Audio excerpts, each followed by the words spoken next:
राज्यसभा निवडणूक गुरुवारी महाविकास आघाडीत खलबत। मुंबई राज्यसभेच्या 7 जागांची निवडणूक तोंडावर आहे। एकूण 7 जागा या महाराष्ट्राच्या आहेत।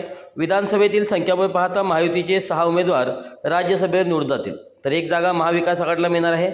या एका जागेवर कोणाला खासदार म्हणून पाठवायचं यावरून महाविकास आघाडीत खलबत सुरू आहे।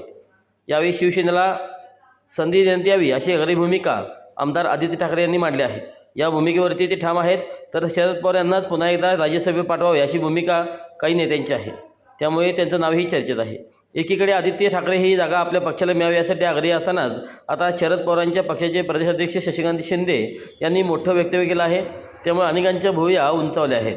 प्रदेशाध्यक्ष शशिकांत शिंदे यांनी म्हटलं आहे की काही दिवसापासून राज्यसभा निवडणुकीबाबत चर्चा होते आहे। आमचं म्हणणं आहे की शरद पवार यांनी लढायला हवं अशी आमची आग्रही भूमिका आहे। मी आणि जयंत पाटील यांनी काँग्रेससोबत बोलणार आहोत। यासोबतच उद्धव ठाकरे यांची भेट घेणार आहोत। प्रत्येक पक्ष दावा करत आहेत, मात्र आम्ही काँग्रेस आणि उद्धव ठाकरे यांच्यासोबत 2 दिवसात बोलणार आहोत।